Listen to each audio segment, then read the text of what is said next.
Arkin, little Alison Krauss, and then Ron Toot's little drum solo. I did. First time really listening to open baffle speakers. I like that track with drums. The dynamics, the contrast are really just, and it really startled me actually, which is good. The beginning songs, because they're a lot more mellow, we really don't appreciate the capabilities of the system to really show you the dynamics, right? Because it's a lot more relaxed and chill. But when you switched over to that track, it was definitely a revelation. It's something different, no question about it. Open baffles present to you things, I want to say a little livelier, a little more of a live feeling, kind of like a live venue kind of feeling. Yeah, you're getting a pretty hard hit from those drums, but then you're not getting a room boom associated with it. You're not, no room boom whatsoever. Yeah, so it dissipates much more quickly than Yes. a box speaker. Yes. Are you only like a proponent of open baffle, or do you like? I do all kinds of speakers. Okay. But this particular one, it happens to be all open baffle. So, Right. you know, it does some things that other speakers can't do. You know, especially when you add servo control to open baffle, you hear the texture of each drum hit. You hear the decay of those drums. Whereas a lot of speakers with a big woofer, the woofer's moving so far to recreate that SPL level, you're hearing the decay of the woofer and not the decay of the recording, you know, the decay of the drum itself. So it's a lot faster in being able to produce those, you know, that resolution even down in the lowest bass regions. What's the efficiency of the speakers? These are 94.5 dB. Man, this is why I felt like they had a little, they actually gave me a little more of this decay, like things actually linger. As the speakers began to fade out, I can actually follow the notes beginning to fade out slowly all the way until they turn completely black. And typically speakers that are not highly efficient, they are not really good in my experience of doing these things. Of course, the instruments evaporate, but much faster, and they lose. It's like a shooting star in the sky, right? That you see it, and then eventually you see it glow, and then it just evaporates completely in space. High efficiency speakers tend to be really good at doing that, but inefficient speakers don't, in my to some opinion. degree, yeah. Right? I don't find that these hard to drive speakers are really good at essentially just painting everything and making it diminish in volume little by little, 1 second or millisecond at a time until they're gone. And I felt it when the song came to an end, the instruments began to just pull away little by little and then completely disappear. So that was really cool. There's no fatigue in this system. I did not feel any brightness. And the room is actually very well treated, as you can see right now. So there isn't really any, I don't hear any reflections. I don't hear any echo, actually, slap echo. So that's good. There's a carpet on the floor, as you can see, that helps. And I know this is his temporary room, so I am excited to hear the system once you have that room fully built. It's only going to sound better. So wait till we make it over to Ron's and hear a nicely done room. It's 10 times the room this is. Oh, wow. How much would you say your whole system is? What do I have in the whole system here? Yeah, what do you have in this whole system? If you figured kind of retail on everything, maybe 12 or 15 grand. There is absolutely no way that I have heard something for this price point that can do the things that I've heard here today. He says 12 to 15 grand. He says $12,000 to $15,000 for everything. Everything. Yep. Okay. I don't think I've heard something sound this big and dynamic. It's just the bang for the buck that this gives you is really difficult for a lot of high-end brands to even remotely come close to this. It's just hard, okay? Because remember, a lot of what you hear is also his touch. So he's also not factoring in the fact that he's rigged everything to sound the way it does. So you have to factor that in. He's also the cook in the kitchen. And that matters. I've said it. It's not just buying the stuff, it's who the hell is mixing it up in the kitchen. And he's done that here. And so it's finely tuned by him. Remember that. So what I'm hearing is not only just the gear, is his touch. And so it's pretty well done, man. Really, really well done. I like the idea with the batteries. To me, that has been, never knew that could be done. I really, really feel that that's a really nice way of being off grid. But let me ask you, you said off grid, but isn't the whole house off grid anyway because of your solar No, panels? no, it's still tied into the grid, even with the solar panels. It's just a source of creating that electricity. Like during the day, we're creating so much electricity that the meter turns backwards, but it's still hooked to the grid.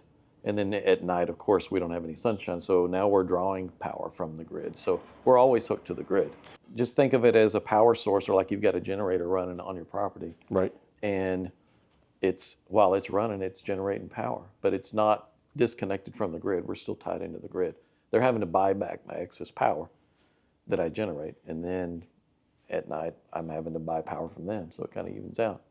Interesting. So there's no batteries, but just the batteries in the system, though. I mean, we're off of all of the AC noise and stuff. So when we're listening to that Patty Larkin or that Alison Krauss, those low-level details are so clean. There's no additional hash or noise that's going along with it. All right. So you hear all those little low-level details that maybe on a lot of systems you don't hear as well. Noise happens to be one of the biggest enemies, one of our biggest enemies when it comes to sound systems. It's really something that I feel a lot of brands are trying to attack and eliminate. I don't think it'll be 100% eliminated, but this is a way of certainly getting a hell of a lot less noise into the system. This is a one-of-a-kind system, I will tell you. From all the systems I have heard, this is unlike anything else I've ever experienced. And that much I can say. Well, so let's find some more music maybe some stuff that you know a little better. And yeah, absolutely. Let's do it. All right, man. I want to make some adjustments to the subs, and let's play some more stuff that's really cool. Let's do it.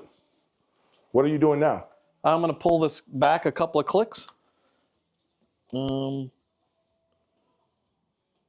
Like I turned it up 2 clicks maybe to play the Metallica because it's a little thin, and going back to a more neutral spot on the controls. And now you saw what Danny just said. He said something interesting. He said he added 2 more clicks to play Metallica because Metallica is a little more thin sounding. It doesn't have the body, right, when it comes to the bass. So he added. Now that flexibility that the system has is great. It is. Because you can fine tune. But also it could be a curse for some of you that are very OCD because you're going to find yourself going to the back after every track change. You see what I'm saying? Right. Majority of my stuff though is I keep it pretty flat. Right. You would. But there's some stuff that's like, okay, Jay was playing Metallica on his channel, so like I'll give him a little Metallica. And that, especially Injustice, that was a thinner recording. It is. And so give it a little couple clicks and now it's more balanced. Yeah. Yeah. And that's I could click it 3 or 4 more clicks and make it totally bass heavy. Right. And and that could be up to someone's liking. But if you're looking for pure neutrality and nothing but the facts, you leave it flat. Oh yeah. And it is what it is. The system is going to give you that. Yeah. So flexibility sometimes can be a curse. Remember that, because then you have those knobs and it never stops from there. This is an older song from the 80s, recorded for radio play, but has some good dynamics. I think it's an old Which, by the way, Damon from Von Stryker told me that most of the recordings are for car stereos.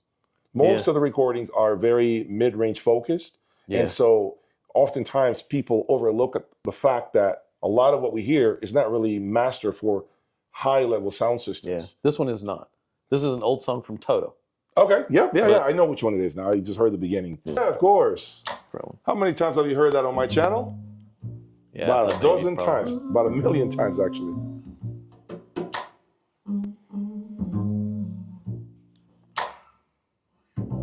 So the sound of the birds taking off scared you last night. Though they were right to leave, right to use their wings to fly. So the sound of the birds taking off scared you last night. Though they were right to leave, right to use their wings to fly. I just can't figure out, is it too late or too early? Is it right on time? Could it be right on? If the crow said it right, we can move out by dawn early. Could be right on time. Could be right on.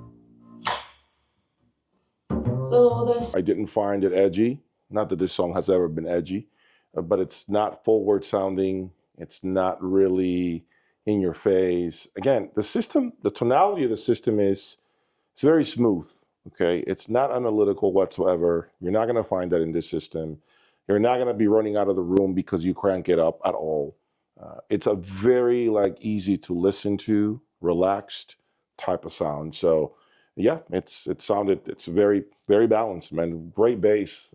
Again, I go back to that because you tweak it, and so that seems to really make it perfectly balanced with the speaker, so that the bass is not really overlapping any of the frequencies with the mid range or the top end. So I don't know how you really just know how to dial in how much to go back or forth on a song.